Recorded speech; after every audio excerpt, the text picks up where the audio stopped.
سلام دوستان، اومدم پارت جدید رو براتون بخونم. همیشه میگن چون بگذرد غمی نیست. دیگه نمیگن تا بگذرد هم درد کمی نیست. دردی که داشتم میکشیدم غیر قابل تحمل بود. در رو باز کردم. سپانتا تکیه داده بود به ماشینش و به زمین خیره بود. اونم لباساش خیس بود. اونم تو فکر بود. در رو بستم. حس کسی رو داشتم که از خونه میره و دیگه هیچ وقت بر نمیگرده. شده بودم یه مرده متحرک. اصلا دیگه زندگی معنایی نداشت واسم. شاید زندگی مثل زندان بود برام. بریم. اینو زمزمه کردم. سرش رو برد بالا، منو دید و اخماش رفت تو هم.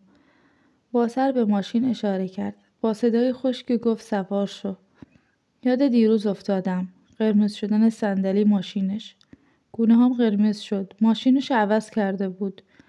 در رو باز کردم. آروم نشستم جلو. چون میدونستم اگه بشینم عقب باز تیکه و کنایه میندازه. حوصله‌شو نداشتم. چشامو بستم. خوابم میومد. چی میشد میخوابیدم و دیگه چشم باز نمیکردم. حس میکردم شکستم. سهیلی که برای به دست آوردنم به آب و آتیش زد داشتم نابودش میکردم. ولی من نمیتونستم بذارم بمیره. اون خیلی جوان بود. حیف بود واسه زود مردن. تو دلم براش دعا کردم. دعا کردم که خوشبخت بشه. با کسی که دوستش داره. یه زندگی تو آرامش بسازه. دعا کردم برا خوشبختیشو. خوشبختی خودم برام مهم نبود. ولی درد کمی نیست گرفتار عشقی بشی که هیچ وقت زحمت نباشه. به جهنمی گفتم. خندید و گفت آه جوجومون عصبی شد. چشامو بستم دوباره. خودشو جمع جور کرد. با صدای بمتری غرید. دیگه بهش فکر نمی کنی. میدونستم منظورش کیه. منظورش سهیل بود. فهمیدی؟ آها میگفتم. اخ میکرد و پشت زد. درست جواب بده. آره فهمیدم. خوبه. فکر کردم بهش یعنی خیانت به من. منم با آدمای خائن خوب تا میکنم. داشت منو میترسوند. از چی؟ مثلا میخواست چی کار کنه باهام؟ میکشت منو؟ دوستای قشنگم تا اینجا اگه از رمان خوشت اومده حتما لایکش کنید و دکمه سابسکرایب رو بزنید که بقیه پارتا هم براتون بیاد. دیگه چیزی نگفتم، فقط چشم بستم. کم کم چشام گرم شد و به خواب رفتم. با صدا کردنای یکی هوشیار شدم ولی نمیتونستم چشم باز کنم. گرم بود. آب میخواستم. آروم لب زدم آب. چرا کسی کمکم نمیکرد؟ پشت پلکام و دست و پاهام از گرما داشتن آتیش میگرفتن. کسی نبود. تو خواب و بیداری بودم. یهو حس کردم تو هوای معلقم. قلبم تند زد.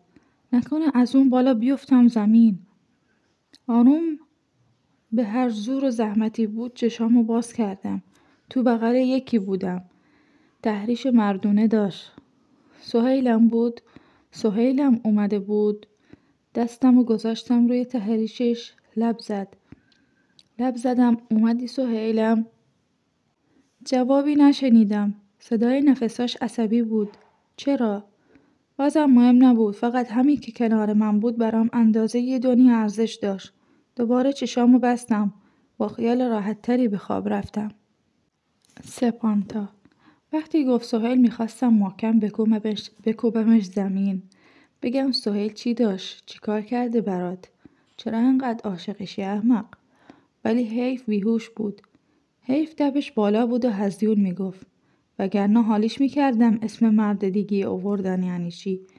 وقتی تو ماشین بهش اخطار دادم که مردی نباید از کنارت رد بشه، چه برسه به این که به مردی فکر کنه.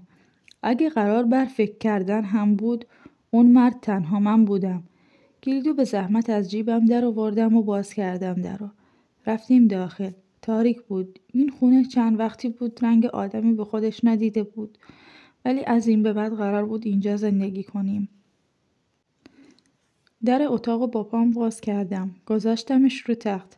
سریع خواستم سمت ساکش برم که یادم افتاده تو ماشین جا مونده. زدم به پیشونیم. حوصله نداشتم بلندشم برم پایین و ساکشو بیارم. برای همین سمت کمد خودم رفتم. از توش یه لباس درآوردم. پا تند کردم سمت رها. لباساش خیس بود. آب ازش چکه میکرد.